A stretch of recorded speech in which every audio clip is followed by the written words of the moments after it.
enclencher l'enregistrement. Je vais enclencher la caméra et je vais clapper comme au cinéma. Première. Rien que le mot que Daisy, déjà, ça faisait peur. Daisy, c'est encore pire. Alors là, effectivement, c'était personne ne savait le dire. On avait un vice-président en charge des sports à l'époque. Il a mis longtemps à le prononcer facilement. On en rit ensemble. Hein, d'ailleurs, c'était rigolo. Ma propre fille, qui venait de temps en temps dans mon bureau. Donc, elle entendait parler de lac Daisy, du Daisy, etc. Et jusqu'à ses 22 ans, lac Daisy, pour elle, c'était un lac. Ça prouvait aussi que moi, j'étais dans mon trip, entre guillemets, de maîtrise des sports de nature, mais je parlais chinois, en fait, par rapport à Monsieur Tout-le-Monde. Donc, du coup, c'est vrai que ce que vous dites sur l'interprétation, peut-être même qu'il faut qu'on démocratise encore plus avec des mots encore plus simples.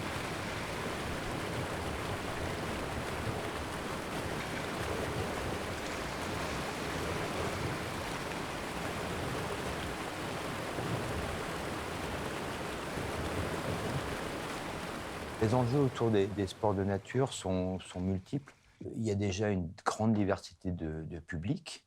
Il y a des publics habitants des territoires, et principalement dans les territoires ruraux. Il y a des enjeux touristiques, puisque l'Ardèche est le premier département intérieur en termes de fréquentation touristique. Et de fait, les gens déclarent venir en grande partie pour l'image nature du département.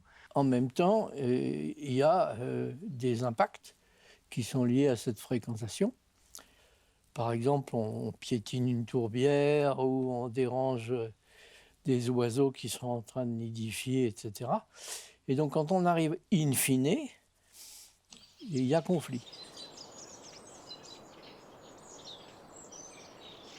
Quand la pratique du canoë dans les gorges s'est démocratisée, ça a été effectivement pendant quelques années un peu difficile, jusqu'à ce que les autorités, qu'elles soient d'État ou départementales, prennent le taureau par les cornes pour essayer de gérer l'accès du public à ces espaces naturels.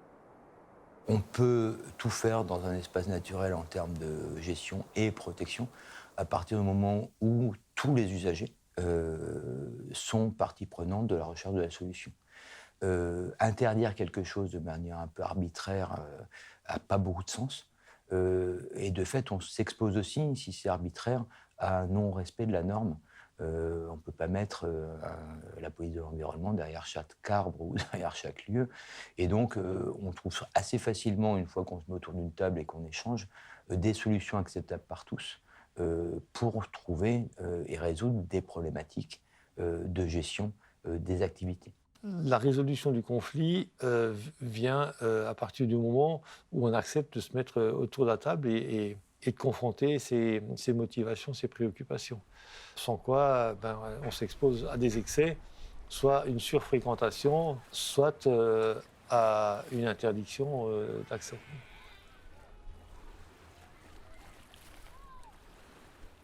Donc l'idée, ça a été, quand on nous a proposé de faire cette Daisy, l'idée, ça a été de transformer ces sources de conflit en une source de partage. C'est-à-dire que si on prend le projet tout au début, on peut le construire avec les partenaires sportifs et touristiques, parce que tout ça aussi, ça a aussi des aspects économiques qui sont importants. Et donc d'apporter un intérêt supplémentaire, puisqu'il y a aussi un défi, les sportifs aiment bien les défis. Alors le défi, c'est d'arriver à développer cette activité, mais en prenant en compte la connaissance des milieux naturels.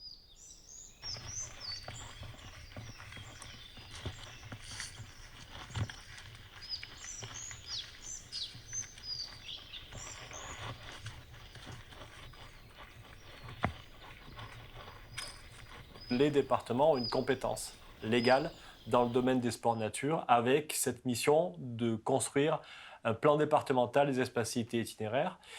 C'est une compétence qui a été donnée au département assez récemment, puisque ça date de la loi du 6 juillet 2000.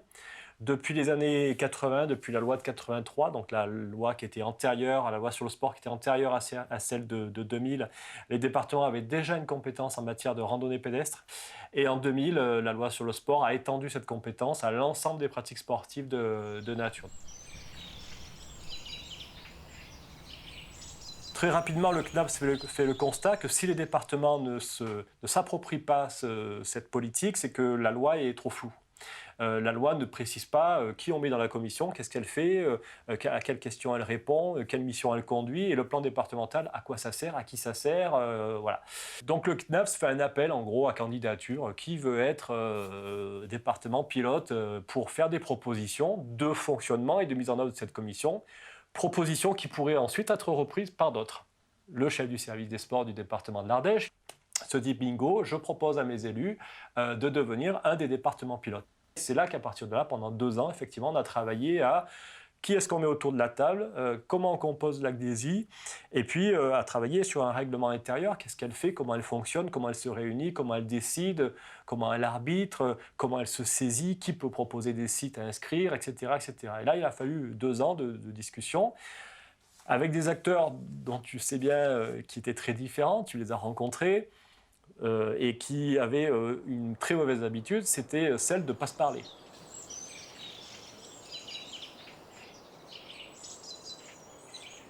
Très rapidement, en fait, au vu des problèmes qui pouvaient se poser, multiples, randonneurs, chasse, milieu environnemental au sens large, associatif ou autre, et pratiquants, pêche et canoë, enfin voilà, il y avait des conflits qui n'étaient pas des conflits indépassables, mais il y avait des questions qui se posaient, et puis il n'y avait pas de lieu pour résoudre ces problèmes. Et on a fait le choix en Ardèche, au détriment de certains sportifs, de mettre le critère environnemental en entrée d'appréciation de la faisabilité et des pratiques dans les espaces naturels.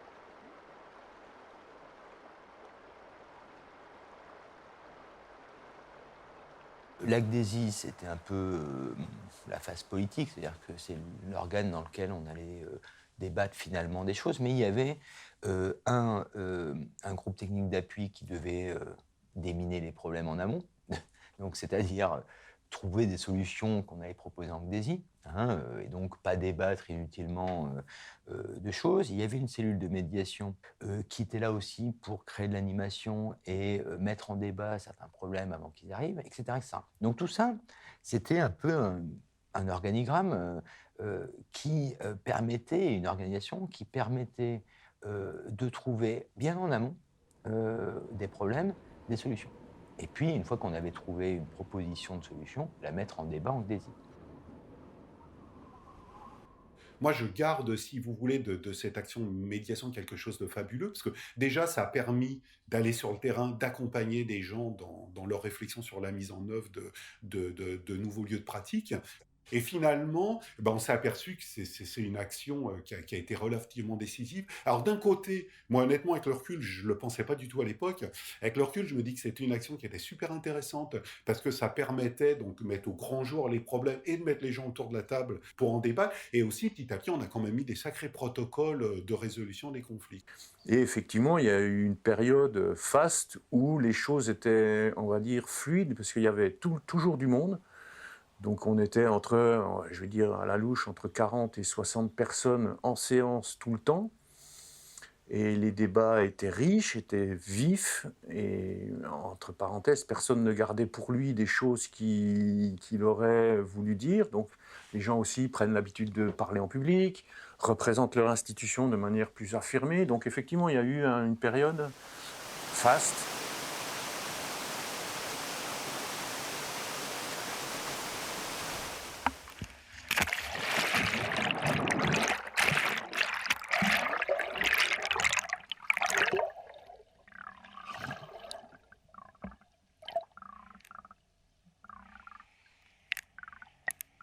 Donc aujourd'hui, l'ACDESI, elle propose aussi des journées d'études sur différents sujets et on échange, on débat avec tout le monde à ce moment-là. On élargit parfois d'ailleurs le cercle de l'ACDESI, des membres, pour élargir à d'autres intervenants. Et c'est souvent dans ces journées d'études qu'il y a des choses qui se disent, qui sont proposées, qui sont souvent d'ailleurs tout aussi intéressantes, voire plus intéressantes que des inscriptions pures de sites. Alors ça, moi, ça a été franchement la plus belle expérience de ma vie professionnelle, c'est les journées d'études. Les thématiques mises en œuvre, enfin je vous dis donc la randonnée aquatique, mais ça a été aussi la pratique professionnelle, ça a été la pérennisation du livre pratique, où on a fait finir le CAUE, vous voyez, Conseil Architecture, Urbanisme, Environnement, ils ne connaissaient même pas le dispositif ACDESI. Et au sein de l'ACDESI, peu de gens savaient qu'il y avait un CAUE qui accompagnait les communes pour mettre en place les PLU et compagnie, qu'il y avait aussi ces dispositifs. Vous voyez, à un moment donné, on a eu une confrontation des trucs. J'ai mis en place donc un truc sur les pratiques pro, sur les comportements, et puis il y en a une qui avait été absolument fabuleuse pour moi, la plus belle, c'était sur quelle place pour les sports de nature demain. Je me souviens d'un débat où on a échangé toute la soirée sur la place de l'homme dans la nature. Donc c'était quand même intéressant parce qu'il n'y avait pas que le monde sportif. Hein. On ne réfléchissait pas que sur la place des sportifs, mais au final, on confrontait ça à d'autres usages de l'espace naturel. Je pense que c'était une manière de se connaître, de s'appréhender, de se respecter entre structures. Et de considérer que chacun finalement avait une place et puis que chacun avait aussi sa représentation. À partir du moment où on arrive à faire quelque chose qui n'a pas pour but d'affronter des points de vue, comme c'est trop souvent le cas, mais bien de se dire comment est-ce qu'on va bien faire les choses ensemble. Si c'est conçu comme ça par tout le monde, eh bien ça facilite les relations bien au-delà du sujet abordé lui-même, quoi, hein.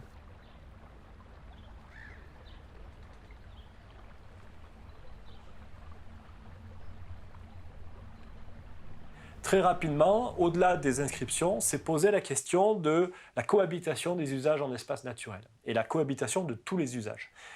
La cohabitation, elle s'est d'abord posée très vite avec les chasseurs. Aussi parce que, malheureusement, on a eu un accident mortel d'un VTTiste qui s'est fait tuer accidentellement par un chasseur. L'ACDESI, pour la première fois en Ardèche, elle a eu toute son utilité. Pourquoi ? Parce que c'est le préfet qui l'a sollicité. Le préfet a demandé au président du département de mobiliser l'ACDESI pour que ça ne se reproduise plus, ce type d'accident.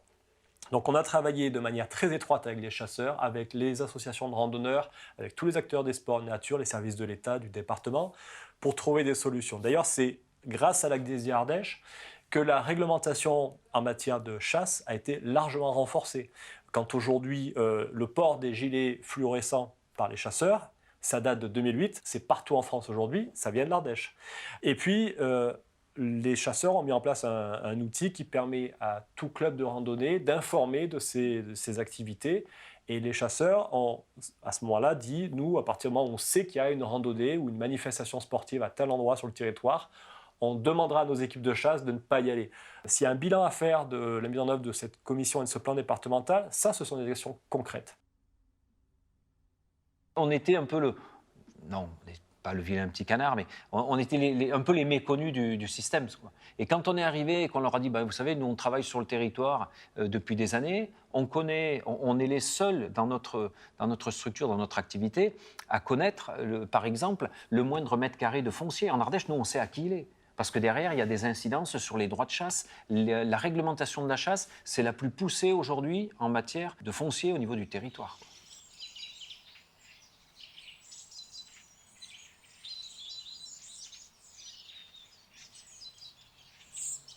On avait des personnalités dans la composition de cette ACDESI. Donc j'ai beaucoup appris à leur contact, que ce soit sur le secteur environnemental, mais aussi économico-touristique. J'avais pas cette notion justement d'impact sur le milieu. Et c'est justement là où j'ai appris beaucoup en 2003-2004, le fait d'être au contact des sensibilités environnementales, où j'ai pris conscience. Eh bien, on avait des gens qui avaient des intérêts qui étaient autres que les nôtres en priorité, mais qui étaient sensibles à la question des espaces naturels, puisqu'il devient de plus en plus évident que c'est le problème majeur du monde moderne, hein. Donc, j'en étais peut-être pas à ce niveau de conscience, mais enfin, tout le monde était parti dans l'idée qu'on allait construire quelque chose qui était en harmonie avec la nature. Et que l'idée, c'est ça, c'est de faire du modelage, de la sculpture, quoi. Moi, je me souviens, le premier dossier, qui était un truc très conflictuel a priori, qui était joueur de blocs à Paille-Olive. Les participants arrivaient avec des brosses en fer et ils nettoyaient les blocs. Et ces blocs abritent des lichens qui sont pour certains très rares et qui peuvent mettre une centaine d'années avant de fructifier. Donc une fois qu'ils ont été nettoyés, c'est foutu, c'est perdu. Et alors ce qu'on avait fait, c'était Bruno Dupire à l'époque qui était président des grimpeurs. Et on lui avait dit, écoute, viens, on va te faire une visite guidée, quoi. Et il se trouve qu'on a à la FRAPNA une des rares spécialistes des lichens. Donc on lui a fait découvrir les lichens, la richesse, l'importance de ces êtres vivants pionniers. Et du coup, c'est la fédération qui a pris la décision de ne plus nettoyer de nouveaux blocs. Et ça a été typique de l'effet d'un porté à connaissance. Et la plupart des problèmes qu'on peut rencontrer au niveau écologique, c'est soit qu'il y a des très gros enjeux financiers avec l'industrie, etc. Mais avec les particuliers, c'est parce qu'ils ne savent pas, c'est tout, quoi.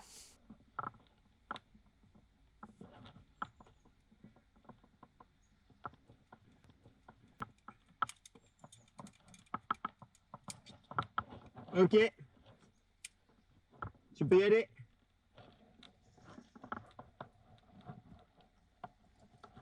L'enjeu actuel, c'est l'équilibre entre l'usage des sports nature, qu'ils soient sportifs, touristiques ou personnels, et les enjeux environnementaux.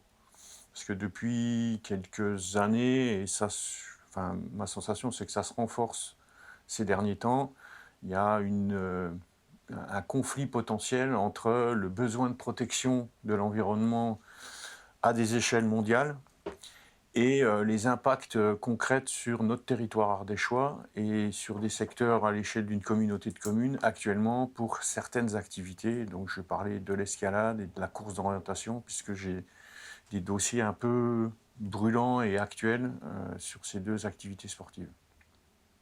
Avant, il y a 1 an et demi, 2 ans, j'avais un collègue de la DDT et on était présents ensemble à l'ACDESI et on présentait un avis conjoint auprès de l'ACDESI, comprenant les deux sphères de l'État autour du préfet. Et si un des services de l'État émet un avis défavorable pour une raison X ou Y, l'autre service de l'État suit. Et quand il y avait un avis défavorable, c'était tout à fait expliqué en séance, et compris des acteurs et des institutions présentes et qui siègent en ACDESI. Depuis 2 ans, il faut constater qu'il y a une montée en puissance des avis défavorables et qui ne relèvent pas forcément de choses réglementaires. Si l'État, les ministères ont mis des services déconcentrés sur des territoires, c'est bien pour tenir compte des spécificités du territoire. Là, aujourd'hui, ce n'est plus le cas. Moi, ce que je déplore, c'est que quand on est agent du service public d'État, c'est la moindre des choses, c'est l'accompagnement du porteur de projet et l'information de l'usager. Voilà. Ça, c'est la base. Ne serait-ce que savoir, la loi, comment elle s'applique, voilà. Plutôt que d'avoir des refus en bloc et le refus d'aller expliquer. Que la DDT fasse toutes les concertations, non, c'est pas le sujet. Mais par contre, qu'ils s'inquiètent et qu'ils accompagnent l'usager qui veut déposer un dossier, je pense que c'est la moindre des choses. Le problème de la position à la DDT, c'est qu'elle est depuis toujours extérieure. Et que justement, ils arrivent à la fin, quoi. On n'a jamais réussi à réellement les intégrer au processus. Alors, ils sont là pour rappeler la loi, voilà. Et ils savent, hélas, être très arrangeants avec la loi dans certains cas. Et puis dans certains autres, c'est une application qui n'est pas forcément appropriée parce qu'ils ils n'ont pas nécessairement vécu tout l'historique de la mise en place du projet. Maintenant, nous, on est assez contents aussi que la DDT soit là pour appeler la loi de temps en temps. Parce que, évidemment, ça peut gêner les sportifs, c'est clair. Mais la loi existe et elle n'est quand même pas faite pour rien, surtout quand les lois de protection environnementale ne sont pas abusives, hein. Elles sont très nettement insuffisantes. D'autres lois sont faites pour privilégier certains intérêts nocifs. Mais là, donc le rôle est ambigu. Je pense que c'est toujours pareil. Si on co-construit un projet, ça marche beaucoup mieux que si on arrive en extériorité.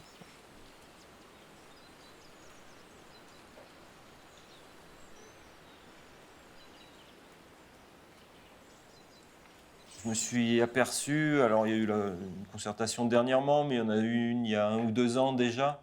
On se retrouvait à expliquer ce que c'était la GDESI et son rôle. Et là, j'ai commencé à me dire, mais qu'est-ce qui se passe, quoi ? On en est encore à essayer de justifier l'intérêt de cette démarche, mais ça veut dire qu'on est revenu avant le point de départ. Donc je pense, dans les passations, les changements de poste, qui sont inhérents à toutes les structures, hein, c'est normal, il a manqué une étape de comment intégrer les nouveaux dans la démarche, etc. Parce que si le renouvellement était global, de temps en temps, tous les 10 ans, on dit on enlève tout le monde et on remet des nouveaux, bon, le système, il se recrée, je pense. Mais quand on enlève à des postes clés un par un, c'est plus compliqué d'intégrer une démarche. Et quand elle est un petit peu singulière comme celle-là, et puis il y a un réseau de gens qui se connaissent entre eux, bah il y a des notions d'affinité, je pense, qui nous dépassent. Enfin, il y a des affinités, des habitudes de travailler ensemble. Et quand on est nouveau, bah, on ne peut pas exiger ça de quelqu'un qui débarque, quoi. Donc pouvoir refaire un tour basique de qui fait quoi, un petit peu chacun sa place, et réexpliquer le fonctionnement de chacun, à mon avis, c'est tellement simple, mais ça nécessiterait peut-être de redémarrer comme ça. À un moment donné, je suis désolé, ouais, on a perdu la place, on a perdu notre rôle. Et chacun a continué d'avancer, notamment l'émergence des comités de communes. C'était là qu'il fallait tisser le lien et renforcer le lien. On l'a perdu. Le rôle du département, c'est d'animer ce réseau-là. Mais tout le monde est un peu rentré dans son précaré, donc il faut remettre tout le monde autour de la table.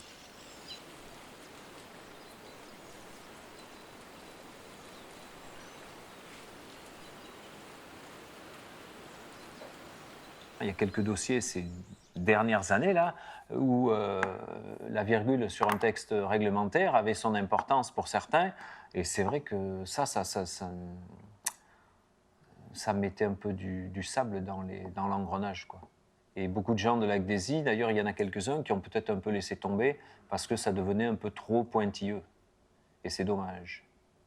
Si ce n'est qu'une chambre d'enregistrement, il n'y a pas besoin d'être présent, puisqu'on donne un avis préalable, l'avis est donné. S'il n'y a pas d'autres discussions, eh ben on perd une grosse partie de l'intérêt de cette GDESI. Au départ, quand on fait quelque chose, c'est l'enthousiasme, on y met beaucoup d'énergie, on fait des choses, et puis après, pour que ça continue à fonctionner, il faut continuer à mettre beaucoup d'énergie. Et c'est là que ça pêche, parce que très souvent, on retombe dans la routine et c'est terrifiant. et là, c'est ce qui s'est produit, quoi. Voilà, c'est tout un ensemble, effectivement, des départs de personnes, des baisses de budget, et puis des nouvelles personnes qui doivent prendre leur marque. Et puis peut-être aussi, il ne faut pas se cacher qu'on arrivait peut-être au bout d'un cycle. J'ai dit tout à l'heure, partout en France et en Ardèche, on parlait beaucoup de sport nature, il y avait plein de choses qui se faisaient, on était encore dans cette mouvance, ça c'était nouveau, etc. Puis petit à petit, ça s'est installé. Finalement, des GDESI, il y en a à peu près partout, enfin, dans beaucoup d'endroits en tout cas. Donc c'était plus autant à la mode, c'était plus aussi attractif. Là où on était pionnier à un moment donné, finalement d'autres départements ont fait des choses, ont proposé des choses qui étaient aussi bien, voire mieux. Avant, il ne se passait pas une semaine sans qu'un collègue dans notre département nous téléphone pour nous demander conseil. Aujourd'hui, il ne téléphone pas qu'à l'Ardèche, il téléphone à d'autres aussi. Mais ça fait partie de l'histoire et c'est tant mieux.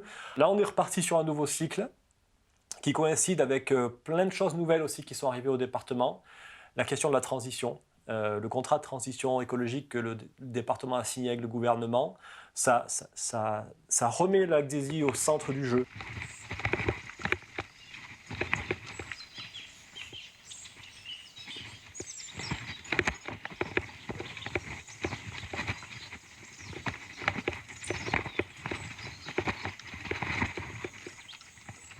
Je crois que l'avenir, par rapport à la massification de la pratique, ça risque vraisemblablement d'être un peu comme sur les pistes de ski.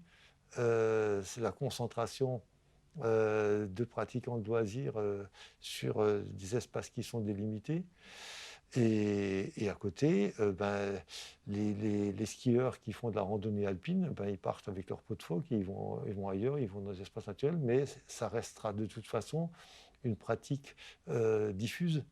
Aujourd'hui, les indicateurs des politiques touristiques qui s'expriment surtout en termes de fréquentation et de retombées économiques. Et ces indicateurs d'impact, soit d'impact sur la biodiversité, soit d'impact en termes de pollution, soit d'impact, je ne sais pas, mais c'est vraiment des indicateurs qu'il va falloir inventer, mettre en place assez naturellement. Sur le papier, je dirais, je vais me tourner vers la Gdesi, puisque j'ai toutes les compétences autour de la table, j'ai des gens qui ont réfléchi, puis j'ai des gens qui se posent régulièrement la question, qui ont référencé tous les lieux de pratique et l'impact. Donc voilà, un des sujets qui pourraient être traités aussi.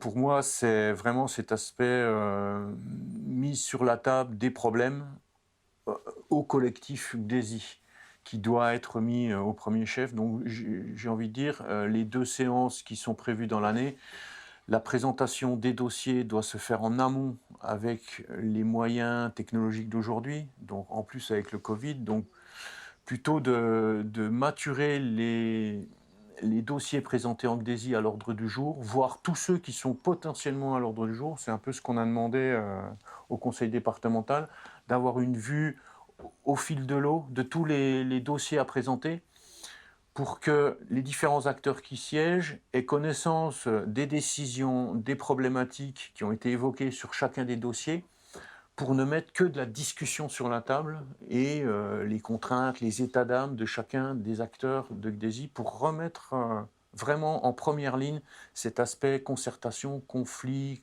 conciliation, échange, qu'il soit ferme ou pas ferme. Mais voilà, remettre une assemblée démocratique avec les pour, les contre, en toute transparence sur la table.